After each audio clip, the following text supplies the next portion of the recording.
अच्छा जी, ज़राए बता रहे हैं कि 200 यूनिट तक माहाना के सारिफीन को फ्यूल प्राइस एडजस्टमेंट मुआफ़ करने की तजवीज़ है। बिजली के भारी भरकम बिलों में कोई रिलीफ मिले हुकूमत पर इक्तफा करना सर्टनली कोई दानिशमंदी नहीं होगी। हम सबको खुद ही कुछ करना होगा। इसके लिए हम कुछ आगे चलकर आपसे टिप्स भी शेयर करेंगे।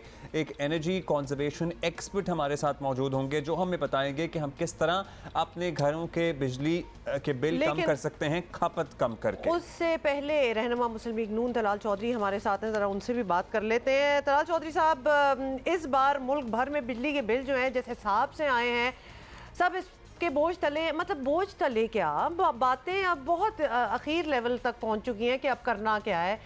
तो अब ये बताएं कि 2 दिन पहले सुना था कि वज़ीर आज़म ने नोटिस लिया है और वही ऑब्वियसली बहुत सी चीज़ें हैं, चैन से वो बैठे हुए हैं या नहीं बैठे हुए, वो तो उन्होंने कुछ रिलीफ करने की कोशिश कर रहे हैं। फिर नुमाइशी मैं चैन से बैठूंगा नहीं। हाँ, उन्होंने कहा नहीं बैठूंगा।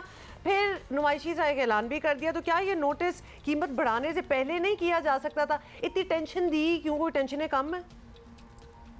गुजारिश ये है कि ये जो बिल थे ये नाकाबिले बर्दाश्त थे और इसके लिए सबसे पहली आवाज़ और सबसे पहला एहतजाज मियां नवाज शरीफ की तरफ से आया और इतना सख्त एहतजाज कभी भी उन्होंने अपनी पार्टी से या अपनी हुकूमत से नहीं किया जो बिजली के बिल्स के मामले पर मियां नवाज शरीफ ने किया। और उसके बाद यकीनन शहबाज शरीफ साहब या जो अलाइस की हुकूमत है वो चाहती है कि लोगों को रिलीफ मिले, लेकिन क्या करे, दुनिया भर में जो एनर्जी प्राइसेस हैं वो आसमान से बातें कर रही हैं। उसमें यूक्रेन की जंग की वजह भी है, इस तरह और भी कुछ आलमी वजूहात हैं और वो तमाम चीज़ें ख़ुद हुकूमत को बर्दाश्त करने के लिए भी ख़जाना खाली है। उसके बाद IMF का मुआहदा है, यानी हमारे तो जो हुकूमत है उसमें लोगों को रिलीफ देने से पहले हमारी हाथ और पाँव PTI की हुकूमत बांध के चली गई है। कहीं IMF के मुआहदे से बांध गई है, कहीं अपनी नालायकी नाहली की वजह से उन्होंने वक़्त से पहले ना LNG ख़रीदी, ना उन्होंने कोई और पाकिस्तान के लिए एनर्जी का इंतज़ाम किया। तो मेरा ख़्याल है कि PTI की नालायकियों की जो प्राइस है वो लोग भी दे रहे हैं और उस तकलीफ़ से हम भी गुज़र रहे हैं। अच्छा तलाल साहब, जो भी आप इस सिलसिले में कह रहे हैं, आपके इल्म में ही है कि मुल्क भर में बिजली के बिलों पे एहतजाज भी हो रहा है और ये बगैर किसी सियासी क़यादत के लोग निकल रहे हैं। ये नहीं है कि कोई एक सियासी जमात इनको कह रही निकले, लोग अपने तय निकले हुए हैं। लोग नहीं मान रहे कि आप रिलीफ नहीं दे सकते, लोग समझते हैं कि आप रिलीफ देना ही नहीं चाहते हैं। अगर इस पर सियासी फ्यूल छिड़क दिया गया तो ये एक तहरीक बन जाएगी जो आपके लिए संभाले नहीं संभलेगी। देखिए, एहतजाज बिल्कुल जायज़ हैं और एहतजाज हमारे ही लोग कर रहे हैं और ये एहतजाज उनका हक भी है और वो उनके नाकाबिले बर्दाश्त है। जो बिलों का मामला था, शहबाज शरीफ साहब ने हुकूमत ने अपना पेट काट के अपने ख़र्चे मज़ीद उस पर कट लगाकर बहुत बड़े रिलीफ का ऐलान किया है और फ्यूल एडजस्टमेंट चार्जेस जिसकी बना पर ये बहुत बिल ज़्यादा आए हैं उसको ज़्यादातर लोगों के लिए, पाकिस्तान के लिए उनका ख़त्म कर दिया है।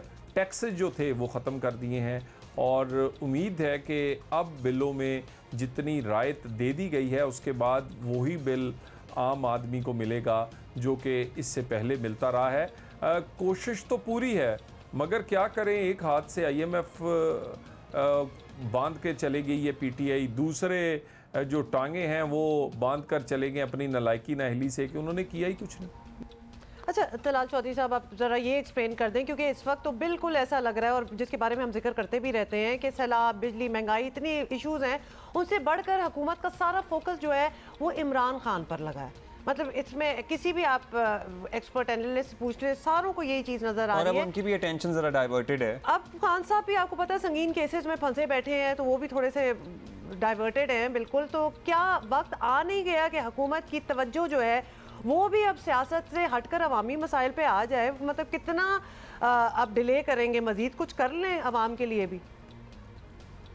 ये ड्रामेबाज, ये ऑस्कर अवार्ड याफ्ता एक्टर्स हैं सारे, इनको अहमियत आप भी ना दें, फिर हमें भी जवाब नहीं देना पड़ता। जब मीडिया अहमियत देता है तो पॉलिटिकल पार्टी के तौर पर हमें जवाब देना पड़ता है। हाँ, आप देखें शहबाज शरीफ साहब का पिछले 1 महीने में सबसे ज़्यादा जो उन्होंने वक्त सर्व किया है वो उन्होंने सैलाब ज़दगान के साथ किया है। मजाक उड़ाते हैं कि जी वो बूट पहन के पानी में उतर गए हैं, वो बलूचिस्तान में लोगों के साथ खड़े हैं, वो वहाँ से बच्चों को ला के स्कूलों में दाखिल करवा रहे हैं, वो लोगों को रिलीफ के लिए चेक बांट रहे हैं, वो दिन रात कभी केपी में और कभी सिंध, कभी बलूचिस्तान और पंजाब में, और ज़्यादातर वक्त शहबाज शरीफ साहब का उनके साथ रिलीफ के लिए सैलाब ज़दगान के साथ कटा है। इसी तरह हुकूमत का फोकस रोज़ाना की बुनियाद पर मीटिंग्स हो रही हैं, और इसके साथ हम गुजारिश करेंगे कि सूबों की हुकूमत 18वीं तरमीम के पास ज़्यादा ताकतवर है। पूछे ना ज़रा यही सवाल पंजाब वालों से, यही सवाल पूछे आप केपी से। इनको स्वाय इमरान खान के जलसे भरने के लिए, बसें भरने के लिए, या उन बसों में पटवारियों से रोटी और बोतलें और पानी इकट्ठे करने के लिए और पैसे लेने के लिए और कोई काम नहीं है। ये कहाँ है केपीके की हुकूमत, कहाँ है पंजाब की हुकूमत? सबसे ज़्यादा सैलाब इन जगहों पर आया है। सो ये सवाल आपका जायज़ है। आप देख लें शहबाज शरीफ साहब की कारकर्दगी, सबसे ज़्यादा वक्त और सबसे ज्यादा तवज्जो उन्होंने सैलाब ज़दगान पे दी है। बहुत शुक्रिया आपका तलाल साहब। एक तो सबसे ज़्यादा सैलाब में तबाहकारियाँ बलूचिस्तान में हुई हैं, जो आपके इत्तेहादी हैं, आप उनसे पूछ सकते हैं। फिर हम खैबर पख्तूनख्वा पंजाब से पूछ लेंगे। आप ज़रा सिंध वालों से तो पूछें ना, आपके कोलिशन पार्टनर है ना, आपकी कैप्टन ऑफ द शिप थे उस नो कॉन्फिडेंस मोशन में जरदारी साहब, आप पूछे सिंध में, सिंध हुकूमत से कि वहाँ क्या हाल है, कितनी मदद की है, कितना रिलीफ अब तक पहुँचाया है। दूसरी बात यह है कि जो बातें होती हैं ना, हुकूमत ने अपना पेट काट कर आवाम को रिलीफ दिया। 60 से ऊपर की आपकी काबीना है, 44 लोग आप कतर लेके पहुंचे हुए हैं पता नहीं क्या करने के लिए। ठीक है, अच्छे काम भी कर रहे होंगे, हमें सपोर्ट मिलेगी, बहुत अच्छा दौरा है, हो सकता है इससे पाकिस्तान की मईशत भी मुस्तहकम हो, लेकिन इससे कम लोगों को ले जाकर भी गुजारा हो सकता था ना। फिर कौन सा पेट काटना, फिर कौन सा पेट काटना?